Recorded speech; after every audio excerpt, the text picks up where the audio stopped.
Tignan mo naman, kapag brown out, walang power sa inyong lugar, meron kang electric fan.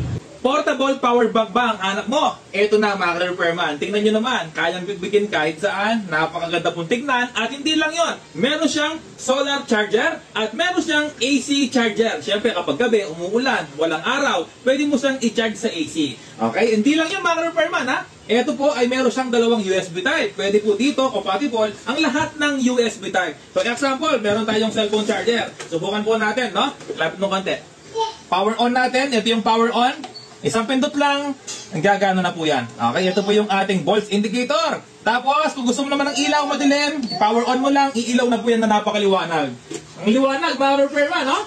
Kitang-kita nyo naman, no? Nakasilaw yung liwanag niya. Off natin. Okay, so meron po pala siyang blinker. Isa pa. Okay, nag-off na siya. Tapos, yung AC. Ito yung AC output para gumana yung output. So, ganyan kasi. Okay, hanggat hindi po naka-on nito, hindi maglalabas ng output na 220 volts. Ngayon po, subukan natin yung ating dalawang USB. USB na Type-C. So, yung cellphone, subukan po natin, ha? Ito, mga repairman, no? Dalawang USB port po yung kanyang available dito. Ayan, no? Charging. Okay, so lahat po ng USB dito ay compatible. Hindi lang yon. Kung meron kang portable na kahit ano, no? Hindi ko sabihin kung meron kang TV na flat screen, brownout or Wi-Fi, pwedeng gamitin dito. Kung meron kang laptop charger, i-charge mo rito kung lobat kung walang power. Hindi lang yun, pwedeng pang camping, pwedeng pang picnic, kasi nga meron siyang solar panel. Hindi mo na kailangan ng AC outlet, kasi nga meron siyang solar panel na may haba na 2.5 meters yung kanyang cord. Paano nga ba? I-plug mo lang dito yan, kusan ng kakarga. O, di ba? Kung walang araw, siyempre gabi. Ito naman, kusan mo lang i-plug dito, compatible po yan dito sa kanyang AC charging. O, di ba? Ang galing. Subukan natin yung ating electric fan. Electric fan, 230 volts po yan.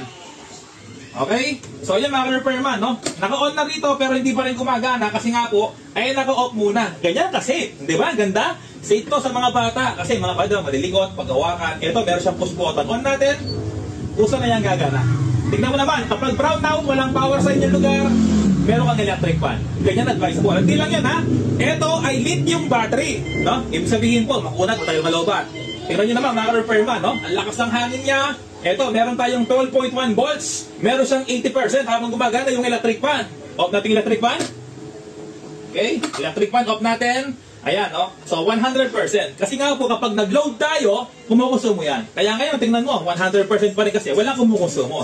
Okay? So, bali, yan, mga repairman, no? Tingnan mo naman kung gaano ka disente, oh.